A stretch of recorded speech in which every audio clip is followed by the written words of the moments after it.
Assalamualaikum warahmatullahi wabarakatuh. Bismillahirrahmanirrahim. Alhamdulillahilladzi allafa baina qulubina fa asbahna bi ni'matihi ikhwan. Allahumma salli ala sayyidina wa maulana wa syafi'ina wa uswatina wa habibina wa qurrati a'yunina Muhammadin sallallahu alaihi wasallam wa ala alihi wa sahbihi ila yaumil qiyam. Subhanaka la ilma lana illa ma 'allamtana innaka antal alimul hakim. Rabbana atina min ladunka rahmah wa hayyi' lana min amrina rasyada. Hadratul muhtaramin ashabal fadilah, para alim ulama, para masyayikh, khususnya Kiai Haji Abdul Azim,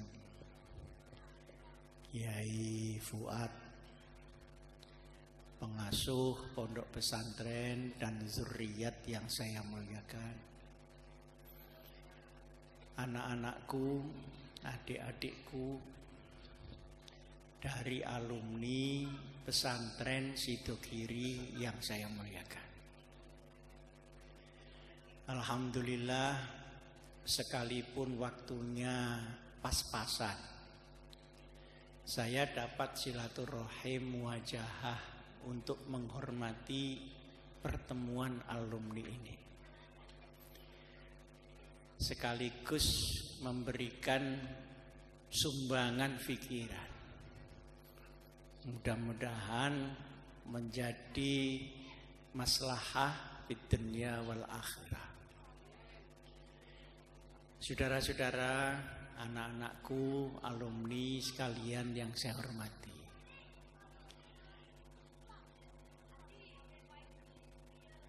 saudara-saudara sekarang menghadapi zaman yang tidak sama dengan waktu saya keluar dari pondok. Tidak sama dengan ketika Hadratul Mukhtarom Kiai Abdul Azim keluar dari pondok. Anak-anak dan saudara-saudara ini menghadapi zaman yang sudah berubah. Ada perubahan yang baik, tapi juga ada perubahan yang tidak baik. Nah, tapi yang kita bawa dan kita perjuangkan itu sama, yakni Islam, ahli sunnah wal jamaah, bi qiyadati ulama nahdlatul ulama li salahiyatil ummah fid dunya wal akhirah.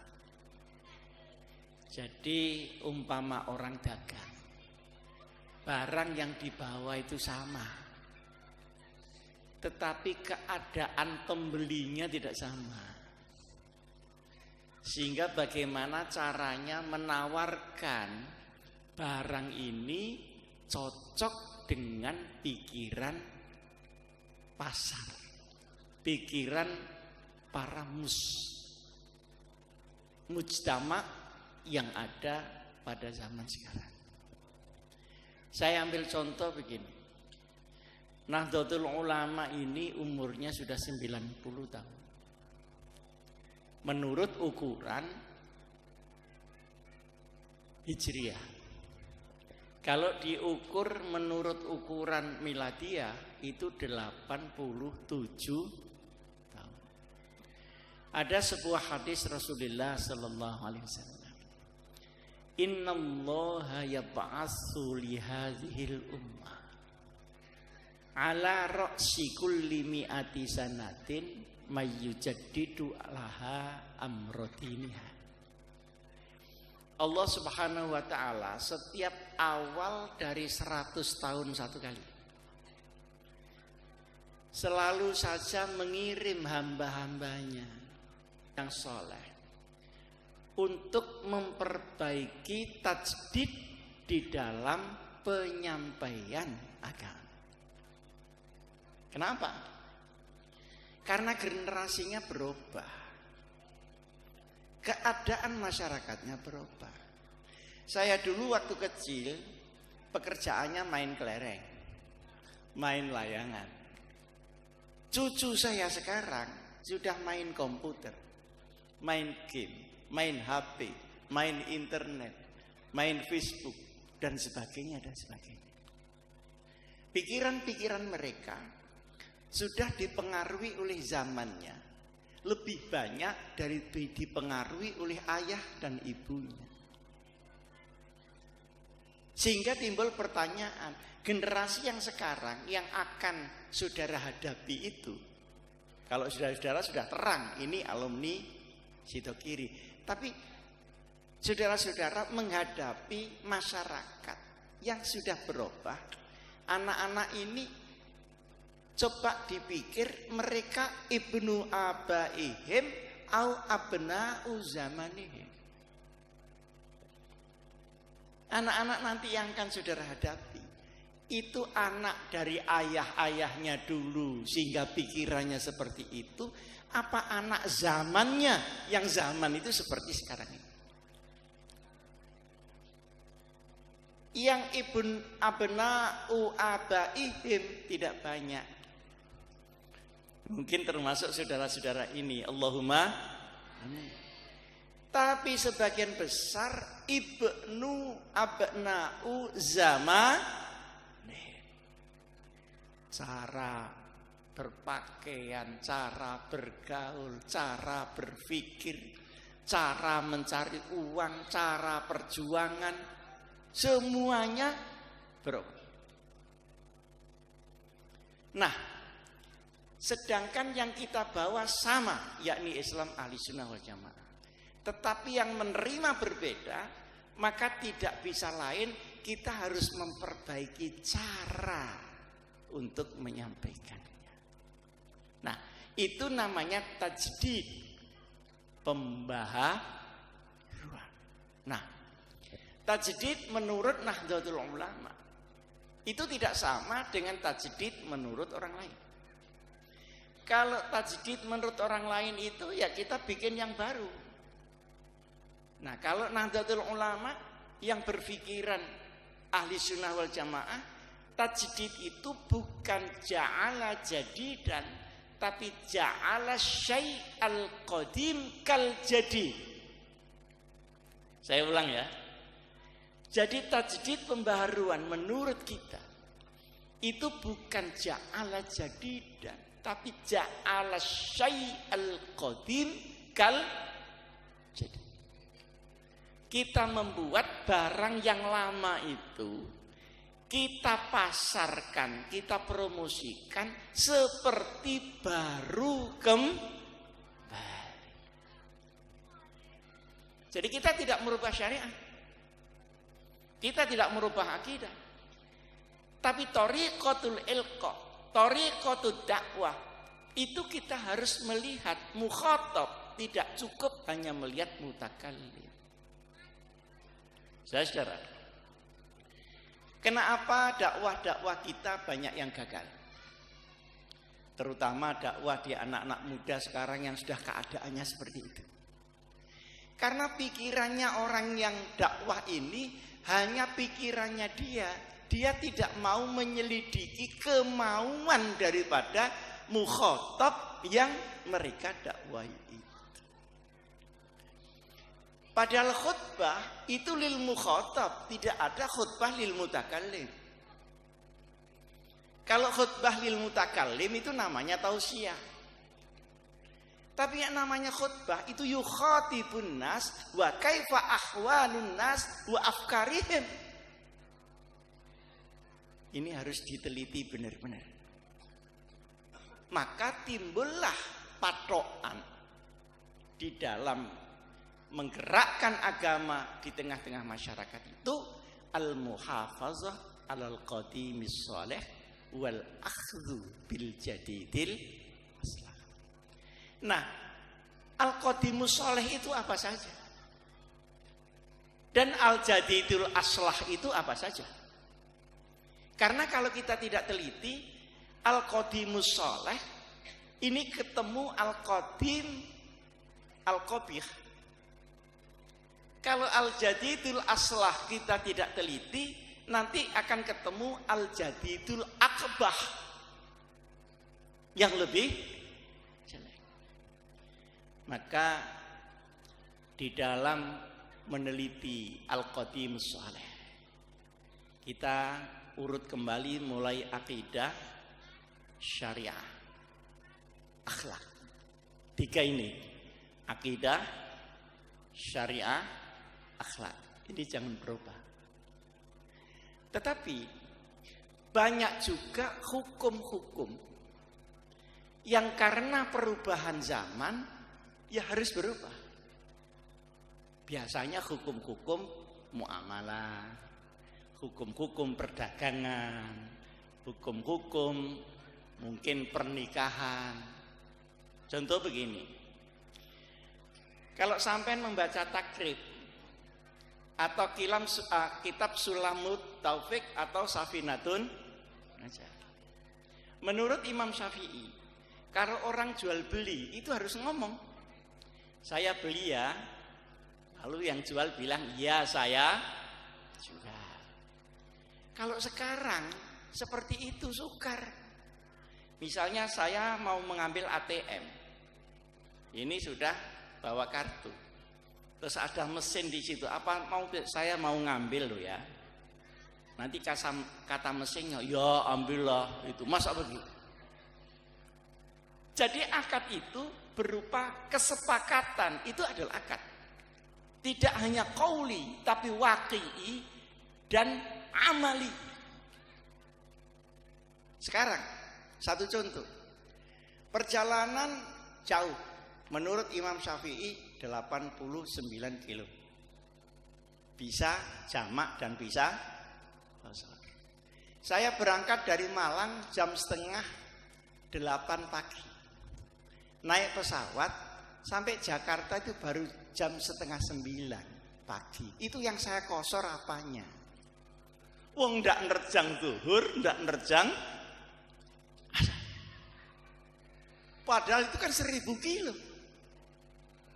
Tapi kan ada Imam Hanafi yang tidak berdasarkan masafah, tapi berdasarkan masyaqqah. Masyaqqatus safar. Hal-hal yang begini-begini ini tentu berubah. Ya duru ma'al illah wujudan wadaman. Tetapi hal-hal yang memang tidak boleh diubah, jangan diubah. Ada contoh. Contoh ini rahasia, jadi jangan ngomong-ngomong orang, ini rahasia. Di Kediri itu Kiai, itu ada Bahsul Masail bab rokok. Hukumnya makruh tahrim. Kalau Muhammadiyah kan haram. Kalau NU makruh saja tahrim. Karena kalau diharamkan banyak pesantren tutup karena kiainya minar rokiin. Kiainya minar rokiin. Sudah ditetapkan makruh. Tahu-tahu yang Bahsul Masail itu ada yang punya pabrik rokok. Namanya Rokok Minna dia. Ibnu Reco Pentung di daerah Tulungagung. Protes, kalau pabrik saya dimakruhkan, kantor NU itu tidak jadi. Sebab dibiayai oleh Rokok Minna. Berunding kembali akhirnya. Gimana ini berdasarkan Masalihul Mursalah begini. Akhirnya diubah, rokok makruh kecuali minna. Nah, kecuali. Jadi Di dalam hukum Islam ada al-hukum dan ada akhlakul hukum. Al-hukmu syai'un wa mas'uliyatul hukmi syai'un akhar. Imam Syafi'i itu kalau sudah menetapkan hukum disuruh ngubah, enggak mau, Pak. Wani mlebu penjara 2 tahun ketika zaman Harun Ar-Rasyid. Loh, kok saya disuruh mengubah, wong itu bukan hukum saya. Itu hukumnya Allah, saya cuma nyatet aja. Dari mana saya harus mengubah? Nggak cocok sama raja masuk penjara. Nah sekarang kan tidak, itu kan Imam Syafi'i yang dulu. Yang Syafi'i sekarang kan enggak. Bagaimana Kiai ini hukumnya? Lah sampean minta yang mana? Mau yang kereng, mau yang longgar, atau mau yang cukupan? Semua ada dalilnya. Kalau mau yang longgar ya tunggu 3 hari, insya Allah ketemu lah gitu. Nah, jadi ini kata Imam Ghazali, hukum syariat itu masih tergantung apakah ada khasyatullah yang berada di hati orang yang menentukan tasyri' itu.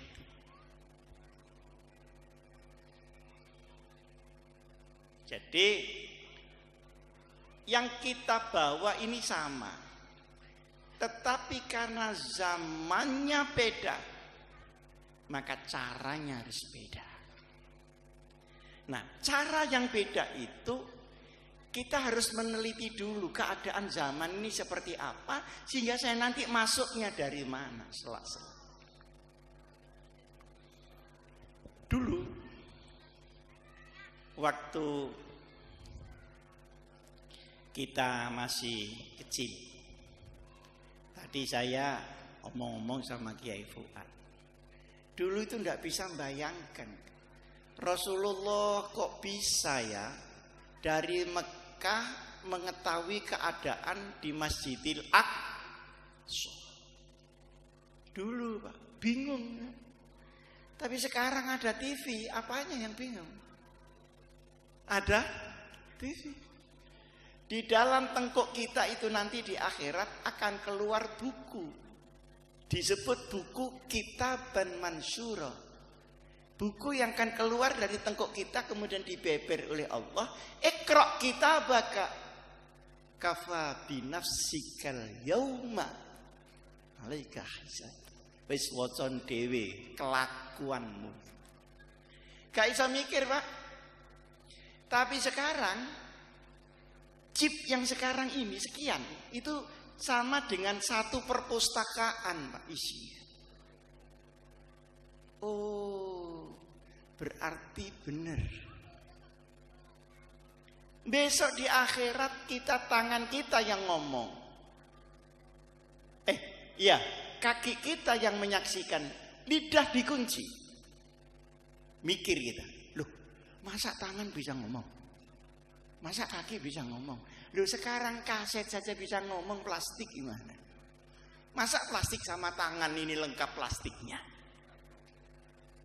Jadi hati-hati memberikan ini. Oleh karenanya patokannya jelas.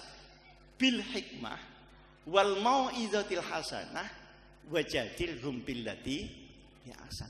Al hikmah itu al adillah al muhakkamah. Kalau kita membaca kitab Sawi. Jadi kalau menerangkan sesuatu tentang Islam, itu harus bisa diterima oleh mukhatab, jangan bisa diterima oleh sampean sendiri. Harus bisa diterima oleh mukhatab. Siapa yang sampean ajak omong itu siapa? Ini perhatikan betul-betul supaya lulusan Sidokiri nanti bisa masuk kemana-mana. Allahumma masuk ke instansi, masuk ke orang pinter, masuk ke petani, masuk orang bodoh, orang cendekiawan, semua harus bisa dimasuki. Yang dibawa sama, tapi cara membawakannya harus muqtadal bil hikmah ay bil adillatil muhakkam. Jadi uang itu jangan dipetel notok suruh percaya, tapi berikan dia kelonggaran supaya dia sampai percaya.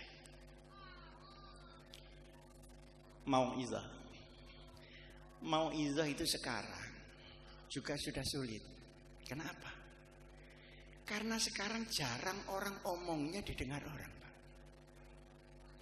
Orang yang besar-besar, yang tinggi-tinggi pangkatnya, itu pidato itu ditinggal pulang sama orang, sama rokokan. Minimal ditinggal SMS. Sampai marah-marah itu bos itu, karena yang mendengar ini tidak ngurungokno. Jadi yastami'unal qaul itu saja sudah sulit. Apalagi fayattabi'una ahsan. Hati-hati. Saudara, kalau ngomong itu jangan merasa seluruh orang sudah dengar. Kalau memang seluruh orang sudah mulai mendengar seperti ini, apakah mau menuruti? Fayattabi'una ahsan. Di sini perlu ilmu amaliyah dan amal ilmiah serta uswatun hasanah. Apa bedanya ulama sama cendekiawan? Cendekiawan itu cendek nek awan. Kalau ulama itu amilun bi ilmi. Jadi antara tindakannya sama ilmunya itu sama. Ini pertanda bahwa dia ulama. Kalau ini haram ya enggak betul. Ini wajib ya dilakukan betul. Betulnya ini loh yang mahal. Ini enggak ada kitabnya nih, Pak. Ini tidak ada pesantrennya, ini betul itu adalah hidayah dari Allah. Man izdada ilman wa lam yazdad huda lam yazdad minallahi illa bu'da. Ternyata ilmu manfaat itu tidak gampang. Wong sekarang itu banyak orang itu cari ijazah tapi tidak cari ilmu kok. Diperlukan untuk sertifikasi kan begitu. Nah, yang tersenyum ini pengalaman. Akhirnya ijazahnya numpuk, gobloknya ya tetap numpuk aja. Karena yang dicari itu ijazah. Ijazah itu seperti longan, ilmu itu ambennya. Masa ada longan jalan-jalan sendiri tidak pakai amben? Ini kan longan ajaib. Loh, itu saja cari ijazah, itu kadang-kadang palsu, coba.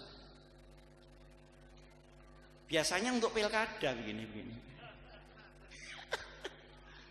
Loh Pak, ini ijazah sampean ini palsu, kata panitianya. Marah-marah dia. Sampean kok berani bilang ini palsu? Wong kata yang jual ini asli. Kata yang jual. Coba, bagaimana itu? Sudah cari ijazah tok itu sudah salah, palsu lagi. Nah, sedangkan yang cari ilmu betulan itu ada ilmu manfaat, ada ilmu mubazir, ada ilmu mudirun, berbahaya. Karena apa? Bukan ilmunya yang salah, tapi hati dan nafsunya yang salah. Akhirnya menggunakan ilmu itu tidak pada proporsinya. Akhirnya berubahlah ilmu menjadi malapetaka untuk dirinya dan untuk masyarakat. Kalau ilmu yang manfaat itu, kalau menurut Imam Ghazali, basisnya, dasarnya itu harus khasyatullah. Kalau ada khasyatullah, ilmu akan menjadi nurul ilm. Dengan khasyatullah, harta akan menjadi samah. Dengan khasyatullah, pangkat akan menjadi riayatul ummah wal amanah. Dengan khasyatullah, politik akan berubah menjadi siddiq, amanat, tabligh dan fatanah. Sekarang siddiq jujur, amanat yang membawa maunya orang, tabligh sosialisasi pemikiran, fatanah al-khubroh kompetensi, kemampuan. Ini sekarang sudah ruwet.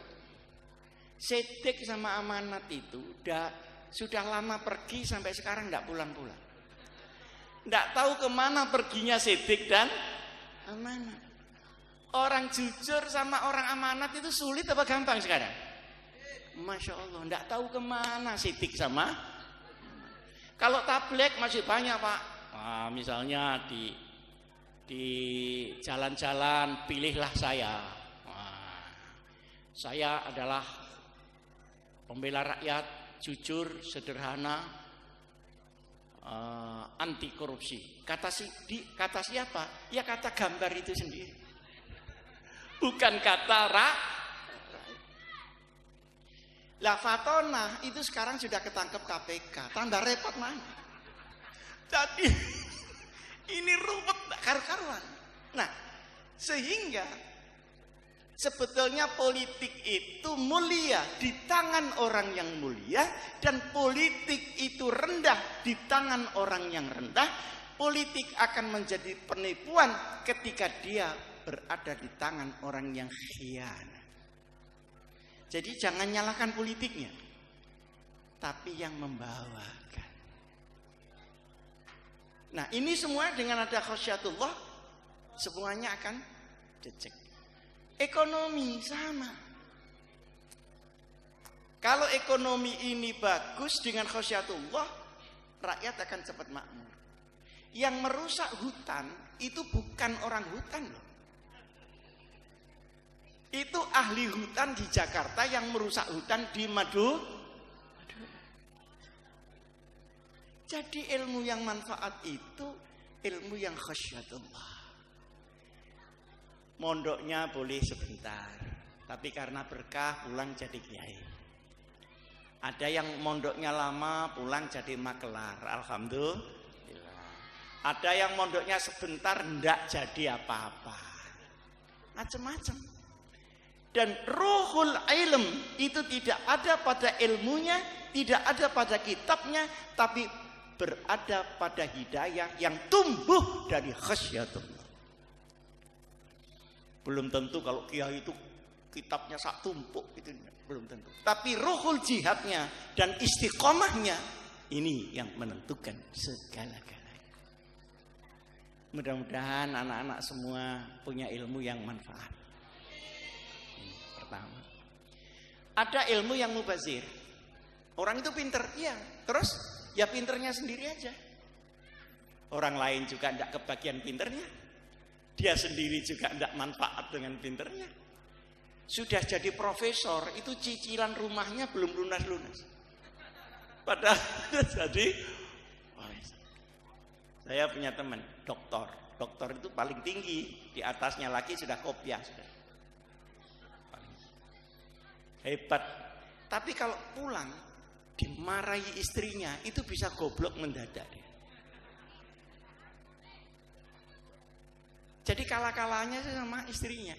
Artinya apa? Ilmu yang tinggi dengan hati yang goncang, maka ilmu akan terbang ketika itu. Disinilah perlunya hasbunallah wa ni'mal maula wa ni'man. Saudara-saudara, ilmu yang berbahaya adalah ilmu yang tidak dikendalikan oleh hidayah. Hidayah lepas daripada ilmu itu, akhirnya diambil oper oleh nafsunya, maka ilmu itu berubah menjadi kejahatan.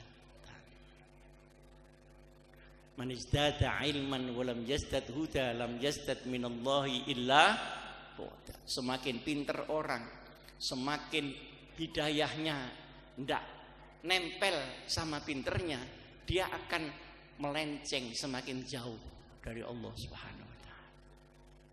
Saya mau tanya, menurut saudara-saudara, Indonesia ini lancar apa ruwet? Hah? Ruwet. Ini yang sebelah sini putri-putri lancar apa ruwet? Karena semua bilang ruwet, saya ikut ruwet aja. Supaya sama-sama dengan orang banyak. Pertanyaan kedua, ruwetnya orang Indonesia, ruwetnya bangsa Indonesia, itu karena kekurangan orang pinter apa kekurangan orang benar? Kekurangan orang pinter atau kekurangan orang benar? Yang pinter puluhan ribu setiap tahun keluar dari universitas, tapi ruwet tetap ruwet. Bahkan yang ngeruweti keadaan bukan orang bodoh, tapi orang pintar. Yang mengacaukan ekonomi adalah ahli ekonomi yang tanpa hidayah. Yang mengacaukan politik adalah politisi sendiri. Yang mengacaukan akhlak justru ahli pendidikan sendiri. Di mana akhlak yang seharusnya menjadi hikmatut tarbiyah berubah sekarang ini perkelahian antar sekolah. Murid tidak menghargai guru, murid dimarahi guru, muridnya lapor polisi, akhirnya gurunya urusan dengan polisi. Di mana letak hikmatut tarbiyah? Hukum itu ditegakkan hukumnya.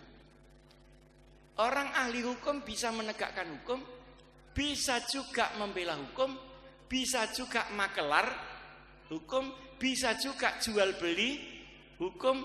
Akhirnya banyak sarjana hukum yang masuk hukuman di mana-mana. Perhatikan ya. Ada polisi kok ditangkap padahal pekerjaannya nangkep. Ada jaksa dituntut padahal pekerjaannya nangkep. Ada hakim diadili. Itu apa karena kurang pinter? Oh tidak. Karena dia kurang benar.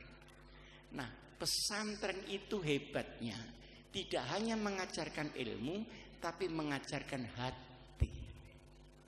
Disuruh wiridan, disuruh sholawat, disuruh istighosah, mujahadah. Itu supaya hatinya terisi, bukan hanya otaknya yang terisi. Kalau hati terisi, dia akan menjadi orang benar. Otak terisi akan menjadi orang pintar. Sekarang banyak yang benar kurang pinter, dan banyak yang pinter tidak benar. Banyak akal ngakali. Tapi di Bangkalan ini cari orang diakali sudah sulit Kiai. Karena masing-masing orang sudah bisa ngakali sendiri. Nah, coba sekarang. Maka bagaimanapun juga kita harus berangkat mengatur Indonesia dari pesantren. Allahumma amin. Ilmu diajarkan di madrasah, akhlak dididik di situ. Gabungan inilah yang menjamin. Tapi hati-hati godaan zaman. Satu. Yang kedua, bagaimana cara kamu semua membawa syariat Nabi besar Muhammad sallallahu alaihi wasallam. Saya mohon doa. Saya di Jakarta membuat kuliatul Quran. Pesantrennya tetap namanya Al-Hikam. Al-Hikam 2. Yang satu di Malang, Al-Hikam 1. Yang kedua di Depok, mepet dengan Universitas Indonesia. Yang saya terima hanya yang hafizul Quran. Sekarang ada 120. Yang punya ijazah SLTA. Masuk sana ndak usah bayar. Biar saya ngurusi sampai jadi doktor. Allahumma. Jadi santri saya itu semua hafal Quran kecuali kiainya. Kecuali sayanya itu kan kelompok-kelompok aja. Kenapa saya memilih kuliatul Quran? Karena begini. Ini anak-anak yang hafal Quran kok ndak kunjung-kunjung jadi ulama. Kenapa? Lah yang ulama ini kok jarang-jarang yang hafal Quran. Mestinya yang hafal Quran ini yang jadi ulama. Yang ulamanya itu mestinya hafal. Duh, ini kok pedot, itu pemedotannya dari mana? Setelah saya teliti, ternyata karena tidak ada sekolahan yang menyambungkannya. Begitu selesai hafal Quran, sudah di rumah aja merasa sudah cukup. Tunggu kalau ada orang mengundang khataman. Kira-kira begitu apa enggak? Terus isinya Quran itu kapan dia mengerti? Padahal Kamu semua kan tahu, Quran ada ayat-ayat samanya tentang surga, tentang neraka, tentang alam kubur yang kita yakin saja, tidak usah diurus itu. Yang kedua ayat-ayat ibadah, sholat, puasa, zikir, macam-macam. Ada ayat-ayat ahkam, halal, haram, dan sebagainya. Ada ayat-ayat tentang sosial, keadilan hukum, tentang kemakmuran, tentang perkawinan, tentang bencana dan sebagainya, ayat-ayat muamalah. Ada ayat-ayat tentang hukum, tentang tentang kauniyah, tentang matahari, tentang bumi, tentang bulan, tentang kelahiran dan sebagainya. Itu semua kan harus digali ilmu-ilmu di ayat-ayat kauniyah. Saya mau mengambil contoh surat Yasin. Kalau saudara-saudara membaca surat Yasin, itu bayangan saudara apa? Oh, ada yasinan. Apa bayangan saudara? Mesti urusannya orang mati. Urusannya orang mati. Kenapa? Ya karena Rasulullah bersabda iqra'u yasin ala mautakum. Loh, tapi perhatikan di dalam surat Yasin itu kan ada yang ngomong matahari, ada yang ngomong bulan, ada yang ngomong siang dan malam, ada yang ngomong nanti akan timbul sebuah ledakan di mana orang mati akan hidup kembali. Ini kan tidak pernah diurus ini, ayat matahari, ayat bulan, ayat siang malam. Wasyamsu tajri li mustaqarril laha, dzalika taqdirul azizil alim. Matahari itu berputar cepat tapi pada tempatnya sendiri. Kenapa? Ya tidak kena apa-apa. Kehendak Tuhan begitu, mau apa? Nah, tapi kalau bulan itu selalu disebut wal qamara nuron, satu. Tapi kalau wasyamsa diyaan, jamak. Berarti sinar matahari itu banyak, Pak. Ada sinar X, sinar ultraviolet. Nah, kalau bulan itu panan saja. Oleh karenanya indah di bulan tapi bulan ini kan wal qamara qaddarnahu manazil hatta adakal urjunil, sedikit terus bulat, habis. Jadi tidak ada bulan langsung bunder ser, gitu tidak ada. Kalau ada bulan langsung bulat, itu bukan bulan, Pak, datang bulan langsung bunder. Nah, itu tentang bumi. Walal lailu sabiqun. Nah, kok siang sama malam tidak pernah kesroh, itu kenapa? Tidak bakal ada pengumuman dari kabupaten, insya Allah siang untuk besok pagi datang terlambat. Mohon maaf karena kesulitan teknis. Tidak ada. Kenapa? Kullun fi falakin. Loh, ini harus ditafsirkan dengan ilmu apa? Kalau dengan ilmu tafsir ya asbabun nuzulnya, atau dengan maknal murad, atau maknal lafaz, atau dengan hadis al-ilaqah ma'asyams wal alamin. Nah, tapi kalau ingin tahu jeluntrungnya, itu ada ilmu sendiri, Pak, yang harus dikaitkan ke sana. Ini ada cerita. Tapi ya sekali jangan ngomong-ngomong orang lagi. Ada ketua LIPI datang ke Bangkalan. Enggak tahu, saya sudah lupa tahun berapa. Bercerita tentang pesawat yang berangkat dari bumi ke bulan. Kan pernah ada itu pesawat Apollo apa-apa itu. Terangkan sama profesor. Ada kiai yang tanya, kok enggak bikin ke matahari, kenapa? Ya enggak mungkin kiai, panasnya itu yang tidak mungkin. Kata kiainya, loh berangkatnya malam, Pak. Berangkatnya Jadi pahamannya dia, matahari itu kalau malam dingin dia itu. Coba. Cuma kalau berangkat malam, pulangnya jangan sampai kesubuhan. Ini masih dipakai argumentasi lagi. Dulu Rasulullah begitu, Isra Mi'raj berangkatnya malam, belum subuh sudah. Loh. Perhatikan ini baik-baik. Tapi ini jangan diomongkan di sana-sana. Sebab ini pidato ini di Madura, di Bangkalan juga. Ya. Ini apa? Berarti dia nggak ngerti matahari itu dikiranya kalau malam mataharinya itu dingin. Dan dikira Isra Mi'raj itu pergi ke matahari yang panas itu. Nah, coba. Anda sudah tidak boleh lagi begitu nanti. Kalau membawa Islam di tengah-tengah orang banyak. Ketepatan pondok saya itu mepet dengan UI. Sehingga anak-anak UI yang pinter-pinter saya ajak untuk gabung di situ. Ini yang dari UI ini sudah pinter tapi belum benar. Nah yang hafal Quran ini sudah bener tapi tidak pinter.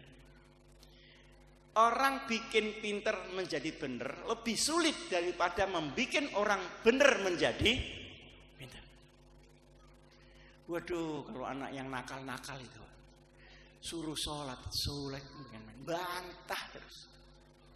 Saya ini kan calon kiainya, oleh anak-anak dipanggil kan kurang ajar. Di sini masih ada tempat om batukmu. Ternyata otaknya sudah penuh, hatinya kosong. Dengan diisi hatinya, maka dia akan berubah ilmunya. Sementara yang sudah hafal Quran, yang sudah soleh, dia harus diproses menjadi muslih. Tidak hanya baik, tapi bisa memperbaiki orang. Ini tantangan para alumni pondok pesantren. Silakan kalau ada yang sudah hafal Quran, punya ijazah LCTA, silahkan ke tempat saya akan bantu sebisa-bisa saya. Tetapi yang terpenting di dalam pertemuan alumni ini, persiapkanlah diri Anda untuk mencari cara bagaimana tajdid fil Islam, bukan yaj'alu jadidan, tapi yaj'alu syai'al qadim kal jadi. Ini pekerjaan berat, tapi berat atau ringan, itulah perjuangan Anda semua. Hadratus Syekh Kiai Hasyim Asy'ari sudah sukses pada zamannya. Tapi apakah Hasyim Muzadi sukses pada zamannya? Apakah alumni Sibergiri nanti sukses pada tahun 2020? Semua masih tanda tanya buat mereka yang baru. Jangan membanggakan yang lama saja, tetapi tirulah yang lama supaya kita sama dengan mereka. Dzu syarafin qadim wa aqama li nafsihi syarafan jadida. Orang yang punya kemuliaan masa lalu. Karena kita anak cucunya Wali Songo. Anak cucunya ulama-ulama Sidogiri.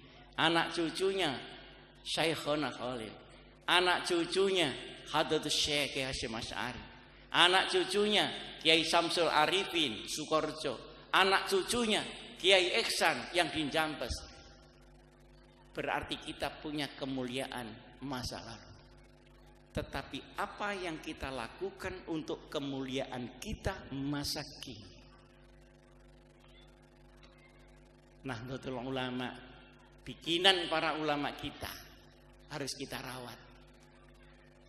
Sekarang orangnya banyak, tetapi terombang-ambing ke sana kemari. Kenapa? Karena tidak memegang dzu syarafin qadim dan tidak melakukan aqama li nafsihi syarafan jadi. Saya kira ini saja yang bisa saya sampaikan, dan saya mohon pamit, mohon maaf pada para kiai, saya terus pulang. Sekarang ini sudah jam 4:30. Berarti sampai rumah nanti 8:30. Itu kalau tidak ada macet. Karena di Madura ini jalannya itu bergelombang, berintik semua di sini. Sementara nanti masuk di mana daerah Perak sana juga macet. Saya hanya mohon doa dengan barokah para ulama terdahulu dan ulama yang ada sekarang. Mudah-mudahan ikhtiar kita, ikhtiar saya untuk membuat pesantren Al-Hikam 2 ini diridhoi oleh Allah Subhanahu wa taala. Mudah-mudahan diberi manfaat. Anak-anak semua lulusan Sidogiri, kalau kumpul-kumpul jangan hanya memperhatikan masa lalu, tapi perhatikanlah masa kini. Karena itu kewajibanmu. Fi'il madhi sudah berlalu. Dan fi'il madhi itu ketemu apa saja mabni ala sukun. Kamu sekarang sudah menjadi fi'il mudhari. Yang mu'rab, yang mustakbal. Semoga Allah melindungi kamu sekalian. Aqulu qouli hadza wa astaghfirullah li wa lakum wallahul muwaffiq ila aqwamit thoriq. Wassalamualaikum warahmatullahi wabarakatuh. Waalaikumsalam warahmatullahi wabarakatuh. Acara paling akhir adalah doa, dan doa ini mohon kesediaannya